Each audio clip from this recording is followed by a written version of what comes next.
Máscara de la muerte roja de Edgar Allan Poe.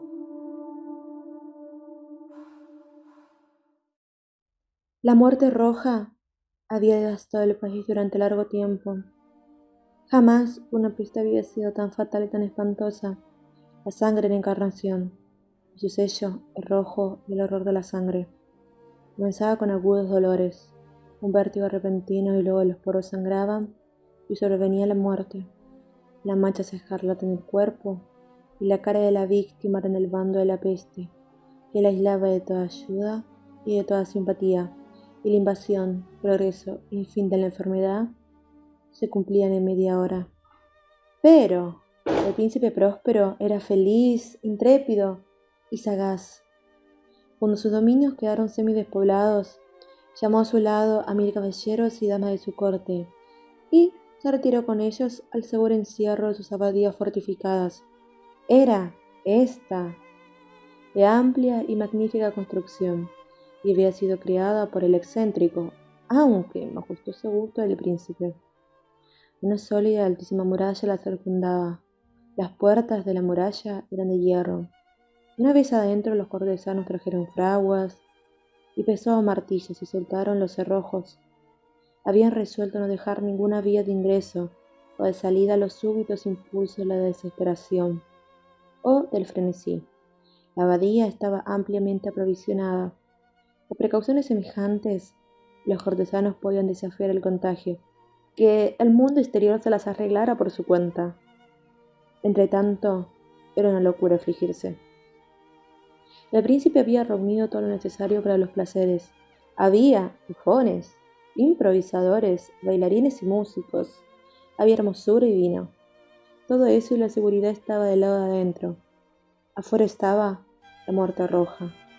Al cumplirse el quinto o sexto mes de su reclusión, cuando la peste hacía los más terribles estragos, el príncipe próspero ofreció a sus 1000 amigos un baile de máscaras de la más insólita magnificencia.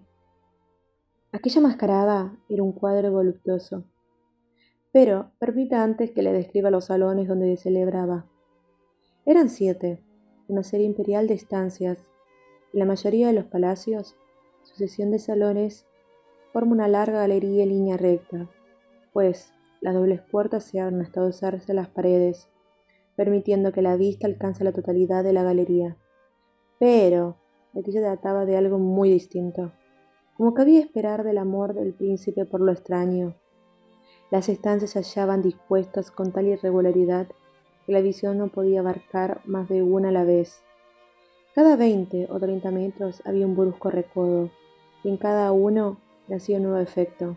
A derecha e izquierda, en mitad de la pared, una alta y estrecha ventana gótica daba a un corredor cerrado que seguía el contorno de la serie de salones.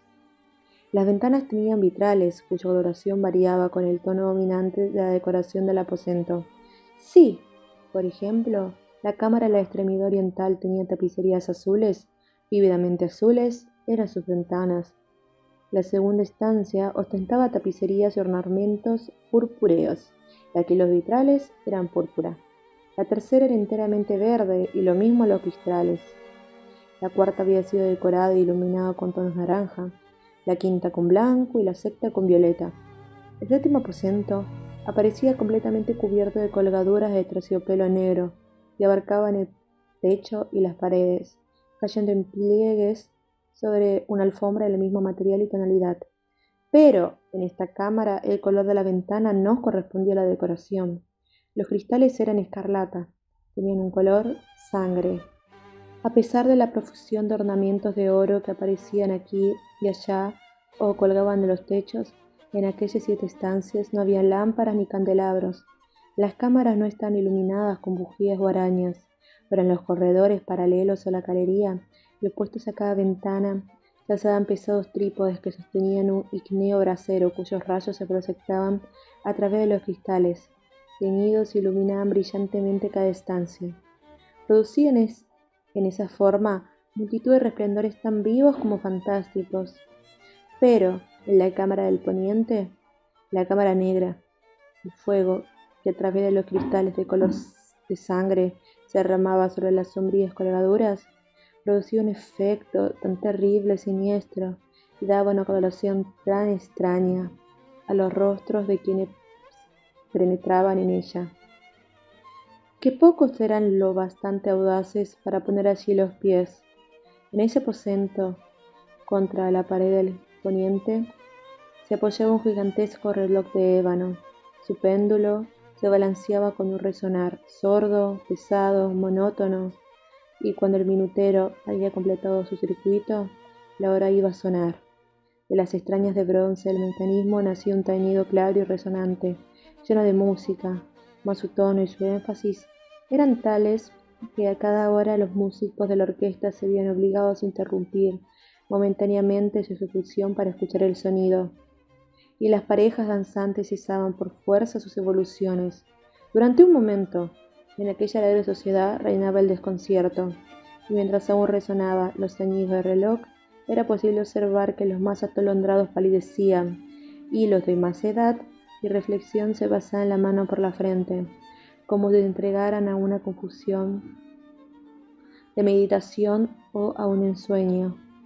Pero apenas los ecos cesaban del todo y livianas risas nacían en la asamblea, los músicos se miraban entre sí, como sonriendo de su insensata nerviosidad, mientras se prometían en voz baja que el siguiente tañido de reloj no provocaría en ellos una emoción semejante. Mas al cabo de 63.600 segundos del tiempo que huye, el reloj daba otra vez la hora, y otra vez nacía el desconcierto, el temblor y la meditación. Pese a ello, la fiesta era alegre y magnífica. El príncipe tenía gustos singulares, sus ojos se mostraban especialmente sensibles a los colores, y sus efectos desdeñaban los caprichos de la mera moda. Sus planes eran audaces y ardientes, sus concepciones brillaban con bárbaro esplendor. Algunos podrían haber creído que estaba loco. Sus cortesanos sentían que no era así. Era necesario oírlo, verlo y tocarlo para tener la seguridad de que no lo estaba. El príncipe se vio ocupado personalmente gran parte de la decoración de las 7 salas destinadas a la gran fiesta.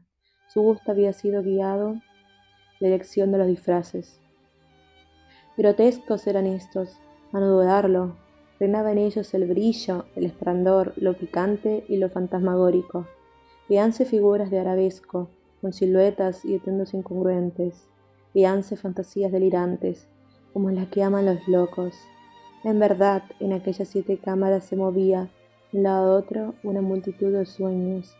Y aquellos sueños se contorsionaban en todas partes, cambiando de color al pasar por los aposentos, y haciendo que la extraña música de la orquesta pareciera el eco de sus pasos. Mas, otra vez, tañe el reloj, y se alza en el aposento de terciopelo. Por un momento, todo quedó inmóvil, todo el silencio, salvo la voz del reloj. Los sueños están helados, rígidos de sus posturas, pero los ecos del tañido se pierden. Apenas han durado un instante, y una risa ligera, a media sofocada, flota tras ellos en su fuga. Otra vez crece la música, viven los sueños, contorsionándose al pasar por las ventanas, por los cuales irrumpen los rayos de los trípodes. Mas en la cámara que da al oeste, ninguna máscara se aventura, pues la noche avanza y una luz más roja se filtra por los cristales de color de sangre. Aterrador es la tiniebla de las colgaduras negras, y, para aquel cuyo pie se fosa en la sombría alfombra, brota del reloj de ébano un ahogado resonar, mucho más solemne que los que alcanzaría a oír las máscaras entregadas a la lejana alegría de las estancias.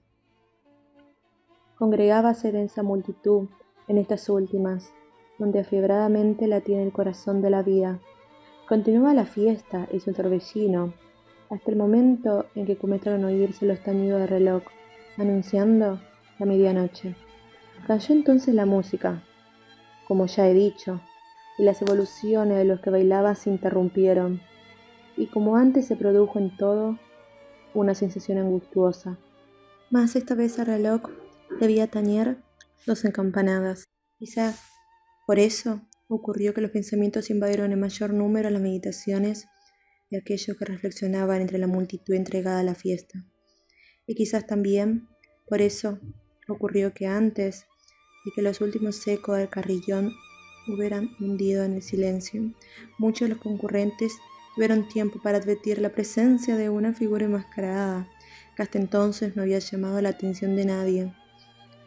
Y habiendo corrido en un susurro la noticia de aquella nueva presencia, alzóse al final un rumor que expresaba desaprobación, sorpresa y finalmente espanto, horror y repugnancia.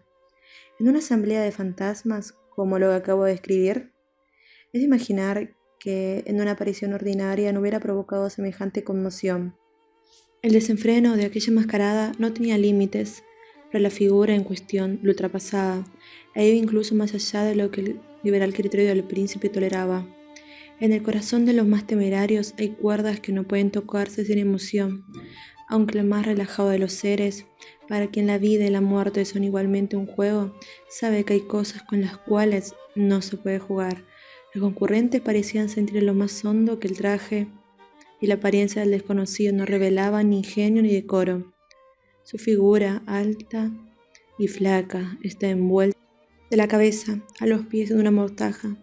La máscara que ocultaba el rostro se parecía de tal manera al semblante de un cadáver, ya rígido que el escrutinio más detallado se habría visto en dificultades para descubrir el engaño.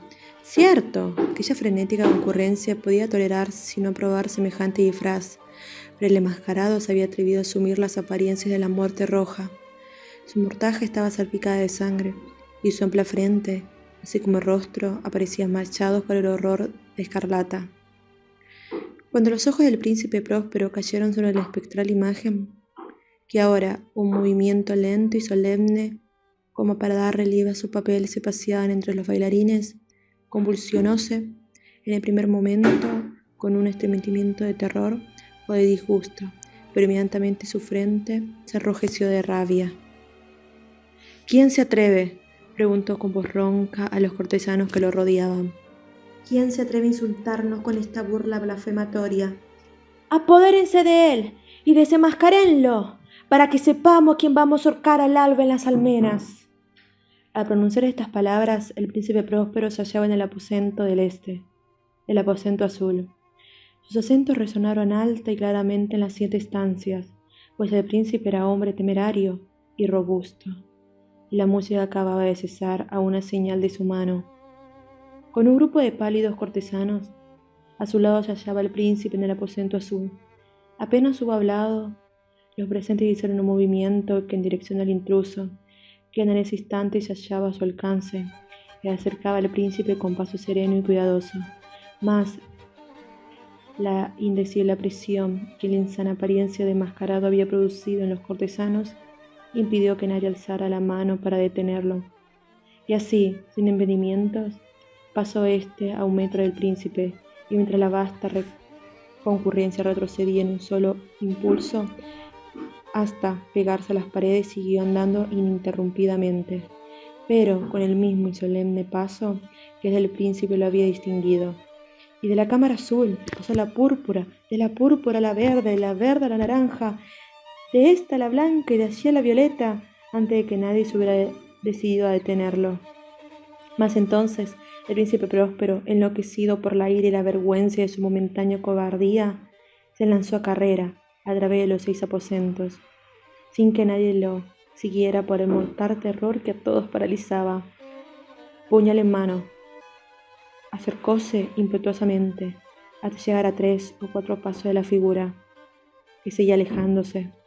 Cuando ésta, al alcanzar el extremo del aposento de terciopelo, se volvió a golpear y enfrentó a su perseguidor. Oyóse un agudo grito, mientras el puñal caía resplandeciente sobre la negra alfombra, y el príncipe Próspero se había desplomado muerto.